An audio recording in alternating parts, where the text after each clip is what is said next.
The morning sun cast long shadows across the palace gardens as William stood by the tall windows of his private study.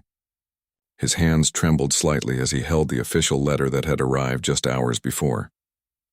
The words seemed to blur together, but their meaning was crystal clear.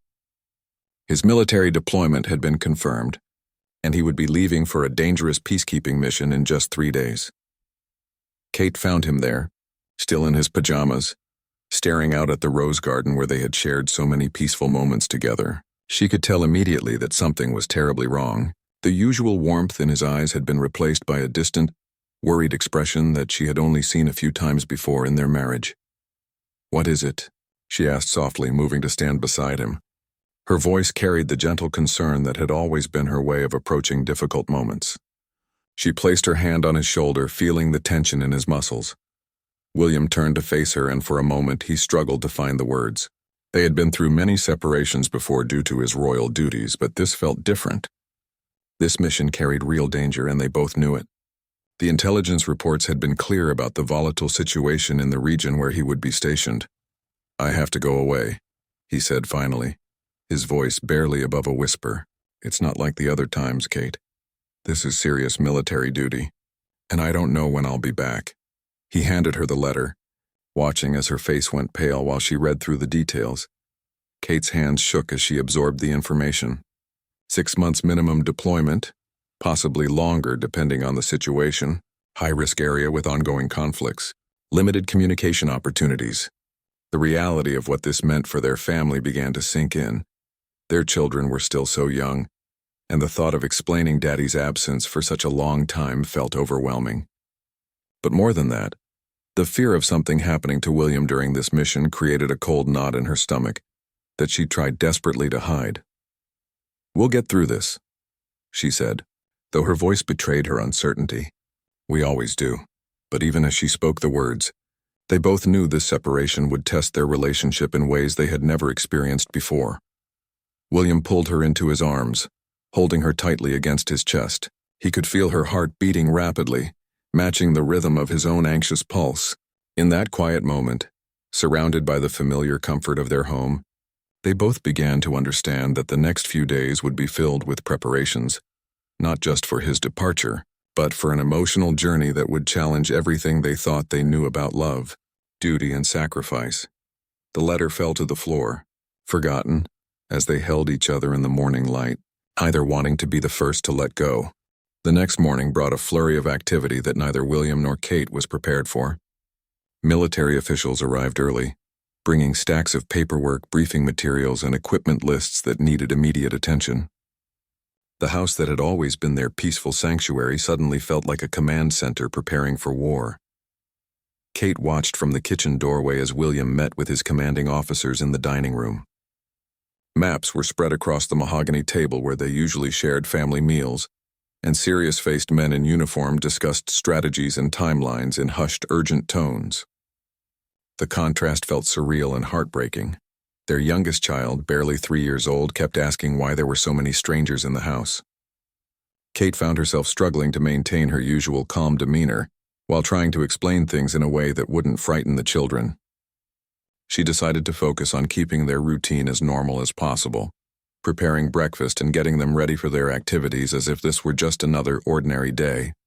But nothing felt ordinary anymore. Even simple tasks like packing William's bag became emotional challenges. Kate stood in their bedroom, carefully folding his clothes while fighting back tears. Each item she placed in the military-issued duffel bag felt like another step toward the inevitable goodbye that was approaching too quickly. William found her there in the afternoon, sitting on their bed surrounded by his belongings. She was holding one of his favorite sweaters, the one she had given him for their first Christmas together. Her tears were falling freely now, and she didn't try to hide them anymore.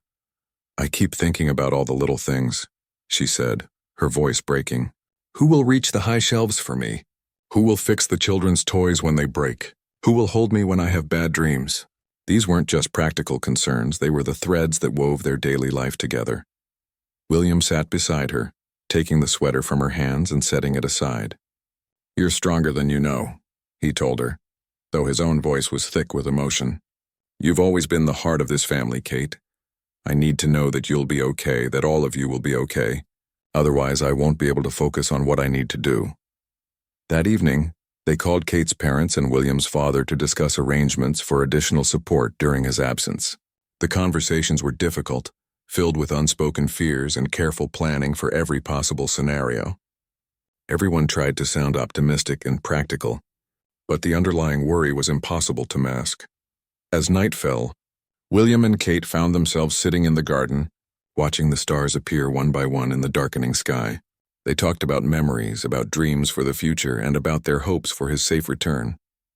It was a conversation that felt both intimate and devastating, filled with all the things they needed to say but had never found the right moment to express. "Promise me something," Kate said, taking his hand in the darkness. "Promise me you'll come back to us. Whatever happens over there, whatever you have to face, remember that we're here waiting for you." William squeezed her hand, making a promise he desperately hoped he could keep. The final day arrived with cruel swiftness, bringing with it a heavy atmosphere that seemed to settle over their entire household. William woke before dawn, unable to sleep, and found himself wandering through the house like a ghost, touching familiar objects and memorizing details he had never paid attention to before. The way the morning light hit the family photos on the hallway wall, the sound of the old clock ticking in the kitchen, the smell of Kate's lavender perfume that still lingered on her pillow. Kate had spent most of the night awake as well, lying beside him and listening to his breathing, trying to burn the sound into her memory. She knew that in the coming months, she would replay these final hours over and over again, searching for comfort in even the smallest details of their last morning together. Breakfast was a quiet affair. The children seemed to sense the heaviness in the air, speaking in hushed voices and staying closer to their parents than usual. William made pancakes, a weekend tradition that he insisted on maintaining even though it was a weekday. Kate watched him move around the kitchen with practiced ease, flipping pancakes and pouring orange juice, acting as if this were just another normal family morning. But everything felt different now. Every gesture carried extra weight, every smile seemed forced, and every laugh felt like it might be the last one they would share for months. When their oldest child asked if Daddy would be home for the school play next month, the silence that followed was deafening. The military transport would arrive at 2 o'clock, which meant they had just a few more hours to pretend that everything was normal. Kate suggested they spend the time in the garden, where they had shared so many happy moments as a family. They played on the swing set, picked flowers together, and had an impromptu picnic on the grass.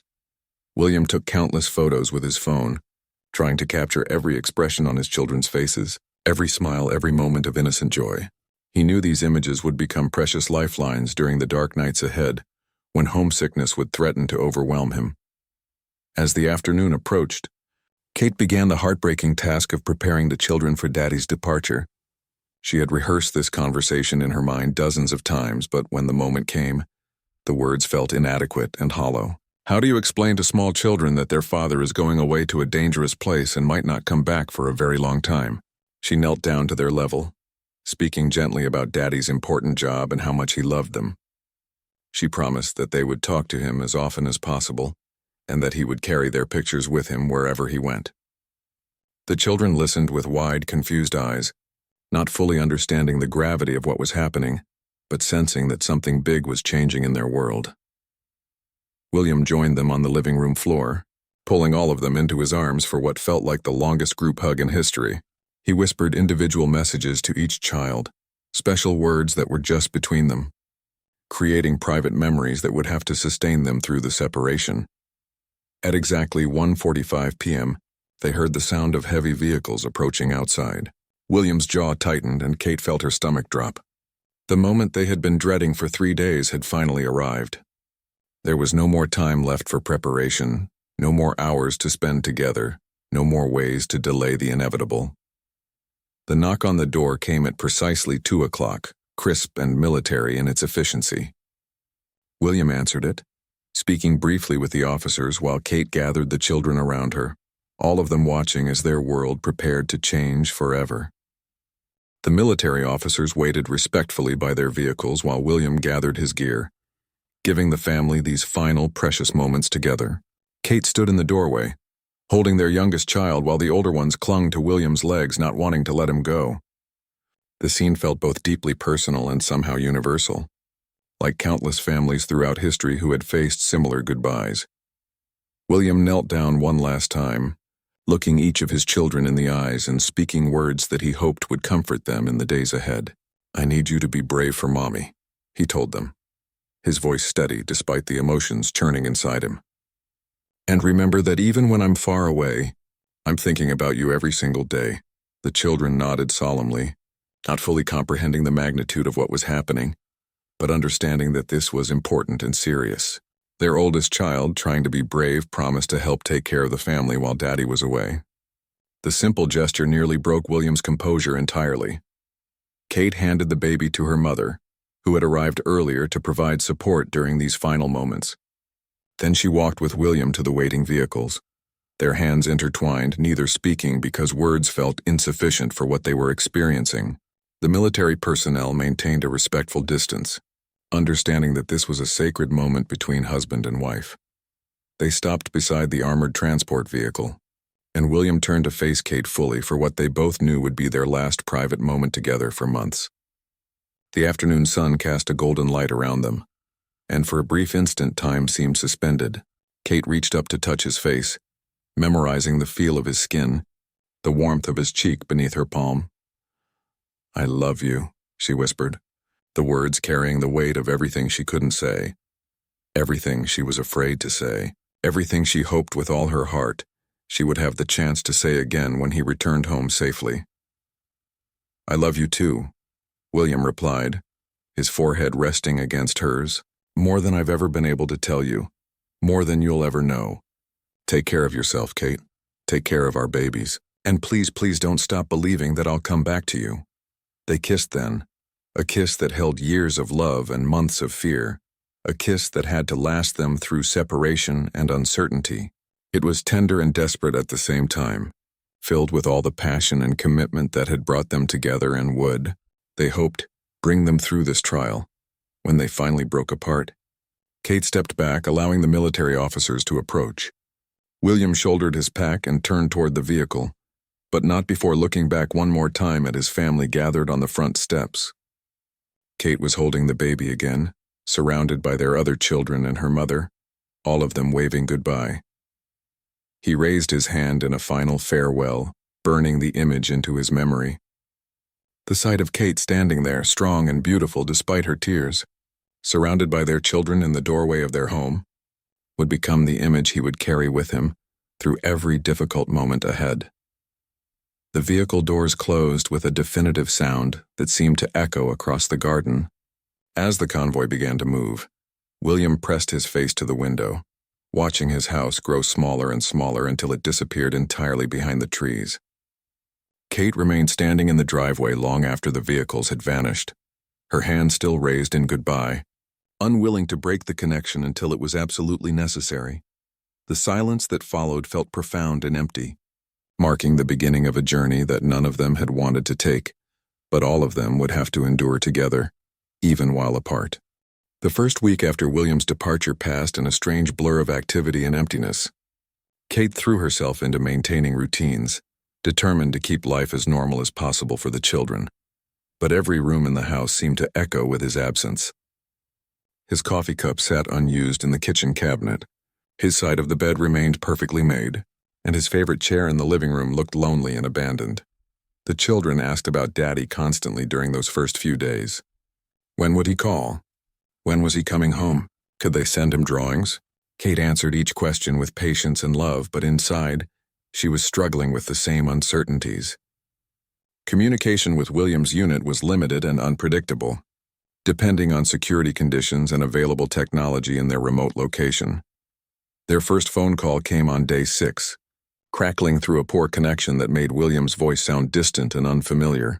Kate gathered the children around the phone, and they all took turns talking to him, sharing stories about school and playground adventures and the new kitten that had wandered into their garden. William listened to every word with desperate attention, storing up these glimpses of home life to sustain him through the long stretches of silence. Kate spoke to him last, after the children had run off to play. "How are you really?" she asked, knowing that he wouldn't share the difficult parts while the children were listening. William's pause before answering told her everything she needed to know. He was trying to be strong, trying to focus on his mission, but the separation was affecting him just as deeply as it was affecting them. "I miss you," he said simply, and those 3 words carried the weight of everything he couldn't say over an unsecured line. "I miss the sound of the house in the morning. I miss tucking the kids into bed. I miss talking to you about everything and nothing. But I'm okay, Kate. I'm doing what I need to do." She could hear other voices in the background, his fellow soldiers moving around their base, and she realized that even in this moment of connection, he was surrounded by reminders that he was in a world completely separate from theirs.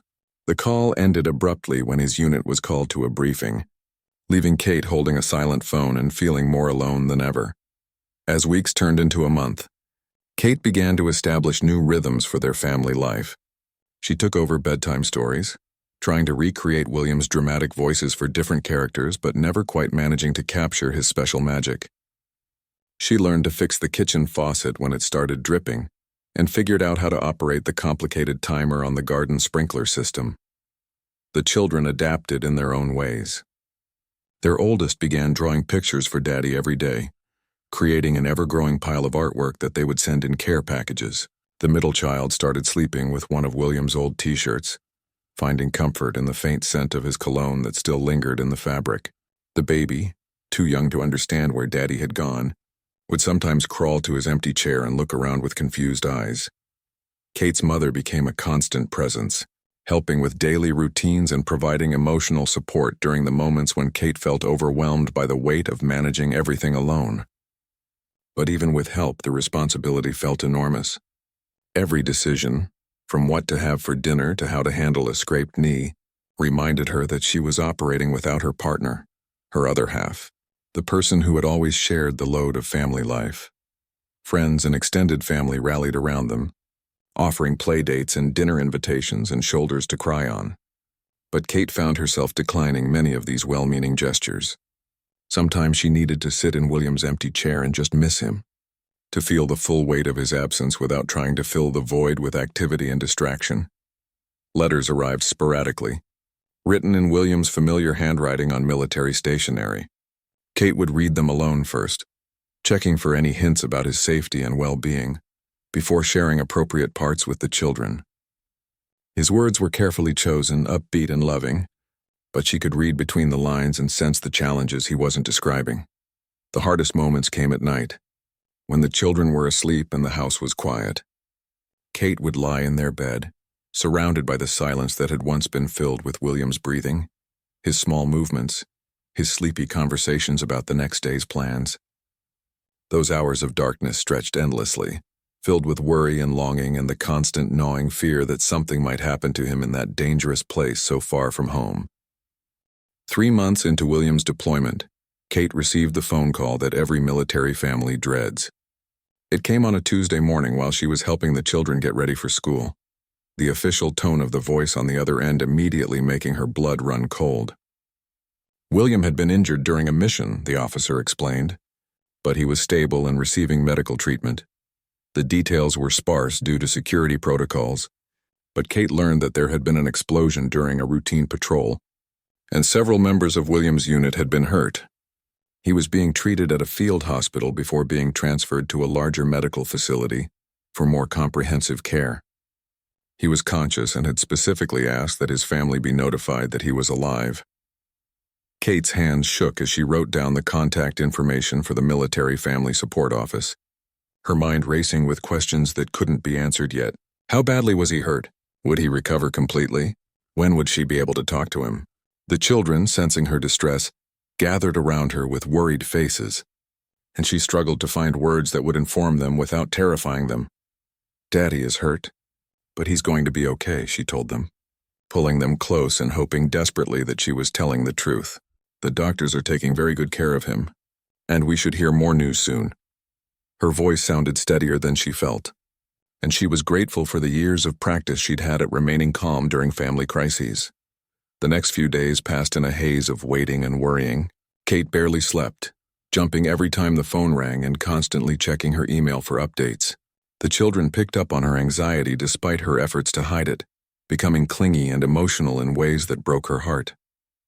Their bedtime prayers became more fervent, filled with specific requests for Daddy's healing and safe return. Finally, on Friday afternoon, Kate's phone rang with an international number she didn't recognize. When she answered, she heard William's voice, weak and tired, but unmistakably his. "Kate?" he said, and she immediately began crying with relief. "I'm okay, love. I'm hurt, but I'm okay." He explained that he had suffered a concussion and some shrapnel wounds to his leg and shoulder, but nothing that wouldn't heal completely given time. The explosion had been terrifying, and for a few minutes after it happened, he couldn't remember where he was or what had happened. But as his head cleared, his first coherent thought had been of her and the children, and his desperate need to let them know he was alive. "I kept thinking about our last morning together," he told her, his voice growing stronger as they talked. "I kept thinking about the pancakes in the garden and the way you looked when I left.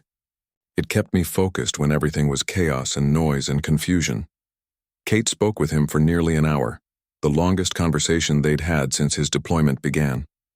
He was in a proper hospital now, with real beds and better communication equipment, and the doctors were optimistic about his recovery.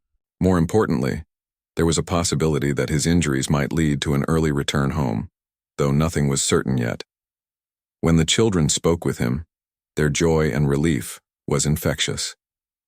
They chattered about school and friends and the new tricks they'd taught the kitten, filling him in on all the details of their lives that had accumulated during his absence. William listened to every word with deep attention, laughing at their stories and asking questions that showed how much he missed being part of their daily world. After the call ended, Kate felt a complex mixture of relief and continued worry. William was alive and would recover, but he was still thousands of miles away in a dangerous place, still facing months of separation from his family. The injury had been a stark reminder of how precarious his situation was, how quickly their lives could change with a single phone call. That night, for the first time in months, Kate slept deeply and dreamlessly. The sound of William's voice, tired but alive and loving, had provided a comfort she hadn't realized she'd been desperately needing. The children, too, seemed lighter and more playful the next day, as if a weight they'd been carrying had been lifted from their small shoulders. Kate began to allow herself to hope that maybe, just maybe, this terrible chapter of their lives was beginning to move toward its conclusion. William was hurt but healing, and there was now the possibility that he might come home sooner than originally planned. For the first time since he'd left, she could envision a future where their family would be whole again. 2 weeks after William's injury, Kate received another call that would change everything. This time, the voice on the other end brought news she had barely dared to hope for. Due to his injuries and the length of his service, William was being medically discharged from his deployment and would be returning home within the week. The relief that flooded through her was so intense that she had to sit down, her legs suddenly unable to support her. The news spread through their support network like wildfire. Kate's mother cried with joy over the phone, and the children's excitement was so infectious that their teachers commented on how much brighter they seemed at school. After months of managing uncertainty and fear, Kate found herself in the strange position of planning for William's return, trying to prepare both practically and emotionally for his homecoming. She spent hours cleaning the house from top to bottom, wanting everything to be perfect for his arrival. The children helped enthusiastically, making welcome home signs and planning special surprises. Their oldest child practiced a song on the piano that they wanted to perform for Daddy, while the younger ones worked on secret drawings and handmade gifts. But beneath the excitement and preparation, Kate felt an unexpected nervousness. They had all changed during these months of separation. She had become more independent and self-reliant, learning to handle responsibilities that had once been shared. The children had grown and developed in ways that William had missed. Would they all fit back together as seamlessly as before? Or would there be an adjustment period as they rediscovered how to be a family again? William's flight was scheduled to arrive on a Thursday evening. Kate arranged for the children to be picked up from school by her mother so she could meet him at the airport alone, wanting their first reunion to be private and intimate before the chaos of excited children and family celebrations. She arrived at the airport 2 hours early, too nervous and excited to wait at home any longer. She watched plane after plane arrive, scanning every group of passengers for a glimpse of the man she had missed so desperately. When his flight finally appeared on the arrivals board, her heart began beating so fast she thought she might faint. Then she saw him, walking slowly through the international arrivals gate with a slight limp from his healing leg injury, looking tired and thinner than when he'd left, but unmistakably her William. He was scanning the crowd just as anxiously as she was, and when their eyes met across the busy terminal, the world seemed to stop. They moved toward each other through the crowd, and when they finally came together, the embrace felt like coming home after the longest journey imaginable. Kate buried her face in his shoulder, breathing in the familiar scent of him mixed with the strange smells of military gear and foreign places. William held her so tightly she could barely breathe, as if he was afraid she might disappear if he loosened his grip. "You're really here?" Kate whispered against his neck, still not quite able to believe that the separation was finally over. "You're really home." "I'm here," William replied, his voice thick with emotion. "I'm home and I'm never leaving you again." "Not like that, not for so long. I can't do it again, Kate. I can't be away from you and the children like that." They stood holding each other in the middle of the busy airport, oblivious to the travelers flowing around them, lost in the miracle of being together again. When they finally broke apart, both of their faces were wet with tears of relief and joy and gratitude. The drive home was filled with tentative conversation as they began the process of reconnecting. William asked about every detail of their lives during his absence, wanting to catch up on all the moments he had missed. Kate told him about the children's achievements and challenges, about the small and large ways their daily life had evolved, about how much they had all missed him. When they pulled into their driveway, Kate could see the children's faces pressed against the front window, their excitement barely contained. The moment William stepped out of the car, they burst through the front door and ran to him, creating a tangle of arms and legs and joyful shouts that represented everything good and right about being a family. Standing in their garden, surrounded by his wife and children, William felt the last of the tension and fear from his deployment finally release. He was home. They were all safe and healthy and together, and the future stretched out before them full of possibility and promise. The farewell that had been so difficult and frightening had led to this moment of reunion, and he knew that their love had been strong enough to carry them through the separation, and would be even stronger now that they were together again.